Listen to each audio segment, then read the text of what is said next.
नमस्कार। आप सभी का मेरे YouTube चैनल में बहुत बहुत स्वागत है। आज हम बात करेंगे बुज़ुर्गों की, घर के बड़ों की, उनका हमारे घर में क्या स्थान होता है और ये इसके बारे में हम आज बात करेंगे। आपको मैं एक कहानी सुनाऊंगी, लेकिन कहानी सुनाने से पहले मैं ये सबसे प्रार्थना करना चाहती हूँ, विशेष रूप से मेरे रिश्तेदार, पड़ोसी, दोस्त, मित्र, वो कोई भी इस कहानी को व्यक्तिगत रूप से ना लें। मैं किसी को पॉइंट आउट करके कोई कहानी नहीं सुना रही हूँ, जस्ट कहानी सुना रही हूँ। मैंने सुनी है और मैं सुना रही हूँ, मुझे अच्छी लगी, मैं सुना रही हूँ, बस इतना ही है। घर में बुज़ुर्गों का क्या महत्व होता है, जिनके घर में बुज़ुर्ग होते हैं वे अच्छी तरह से जानते हैं, लेकिन बहुत सारे ऐसे बदकिस्मत लोग हैं जिनके घर में बुज़ुर्ग नहीं होते, तो उनके लिए ये जानना बहुत ज़रूरी होता है। एक बार की बात है, एक लड़का लड़की दोनों एक दूसरे से बहुत प्यार करते थे। वे शादी करना चाहते थे। लड़के ने अपने घर में बात की, लड़की ने अपने घर में बात की शादी के लिए। लड़की के पिता ने कहा ठीक है, तुम लड़के वाले के माता पिता को घर पर बुलाया बात करने के लिए। लड़का और उसके माता पिता लड़की के घर गए। उन्होंने शादी की बातचीत शुरू की तो लड़की के पिता ने कहा कि मेरी दो शर्तें हैं।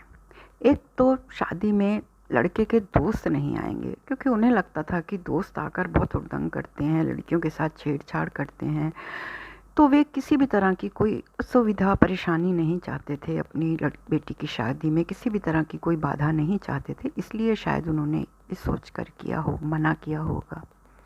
और दूसरा, शादी में कोई बुज़ुर्ग नहीं आना चाहिए। लड़के के दादाजी अभी जीवित थे, तो लड़के के पिताजी को हालांकि दोस्तों वाली बात तो ठीक है, लेकिन बुज़ुर्गों को शादी में ना ले जाना, ये बात थोड़ी अजीब लगी।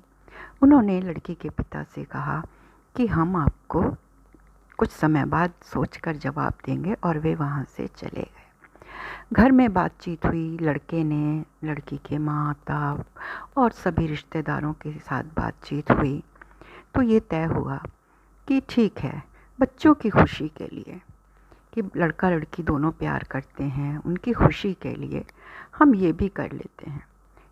बाकी सब तो ठीक है, बुज़ुर्ग तैयार हो गए कि ठीक है नहीं जाएंगे, लेकिन लड़के के दादाजी थे, और सच भी है, लड़के के दादाजी को ये मौका मिला है, भगवान ने, ईश्वर ने उनको ये मौका दिया है। पोते की शादी में जाना शायद हर किसी की इच्छा होती होगी, लेकिन इतना खुशकिस्मत कोई नहीं होता है, सब नहीं होते हैं।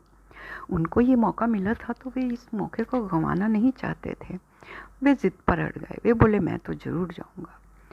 लेकिन बहुत सोच विचार के बाद शादी के लिए हाँ तो कर दी गई कि नहीं ठीक है, आपकी दोनों शर्तें मान ली जाएंगी, ना ही लड़के के दोस्त आएंगे और ना ही कोई बुज़ुर्ग आएगा। शादी की तारीख तय हुई, सब कुछ हुआ, बारात जाने लगी। लड़के के दादाजी तो ज़िद पर अड़े हुए थे। सब लोगों ने ये तय किया कि जैसे तैसे दादाजी को गाड़ी में बैठा कर ले जाएंगे, छिपा कर उनको शादी छिपा कर कहीं से दिखाते रहेंगे, जैसा जैसा मौका मिलता रहेगा। ठीक है। लड़के का एक छोटा भाई था, उसका एक दोस्त शादी में चला गया। जब बारात वहाँ पहुँची तो उसके भाई के दोस्त को देखकर लड़की के पिता को बहुत गुस्सा आया। जो नाच रहा था, थोड़ा उन्हें लगा कि उनके हिसाब से वो अच्छा नहीं कर रहा है, उन्हें बुरा लगा। उन्होंने लड़के के पिता को बुलाकर कहा कि आपने हमारी शर्त नहीं मानी, इसलिए बारात वापस जाएगी, आपको बारात वापस ले जानी पड़ेगी। उन्होंने कहा नहीं, इतनी छोटी सी बात के लिए कोई बारात थोड़ी वापस ले जाता है। बोले ठीक है, आपको बारात वापस नहीं ले जानी है तो आपको एक काम करना पड़ेगा। हमारे गांव के बाहर जो नदी बह रही है, आपको उस नदी में दूध बहाना होगा, दूध की नदी बहानी होगी। अगर आप ऐसा कर पाएँ तब हमारी बेटी के साथ आपके बेटे की शादी होगी, नहीं तो नहीं होगी। ये काम तो असंभव ही था, किसी के लिए भी, शायद हर किसी के लिए असंभव था।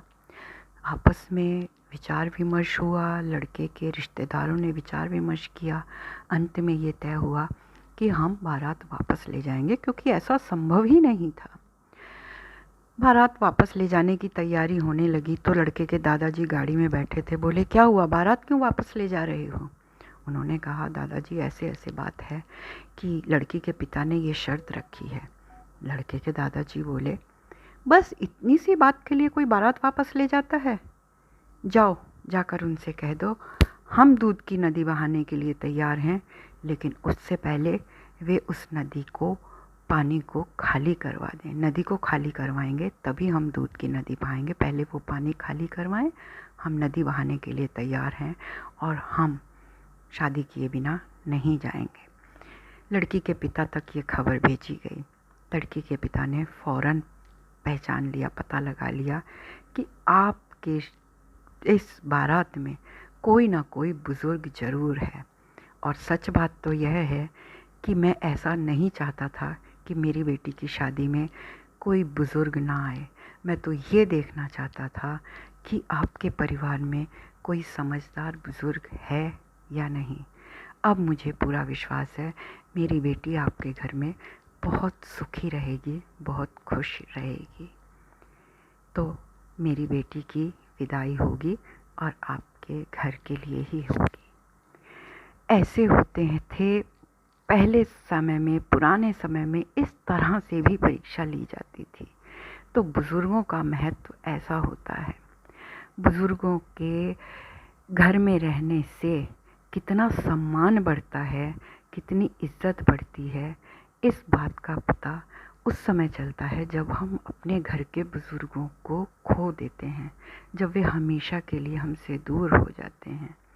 तब हमें पता चलता है कि उनके सामने हमारी क्या इज्जत थी, हमारी क्या हैसियत थी, हम क्या थे, आज हम क्या हैं। अगर कहानी अच्छी लगे तो लाइक, शेयर, सब्सक्राइब ज़रूर कीजिएगा। आगे भी ऐसी कहानियाँ लेकर हाजिर होती रहूँगी। बस ऐसे ही प्यार देते रहिए, अच्छा लगता है। धन्यवाद।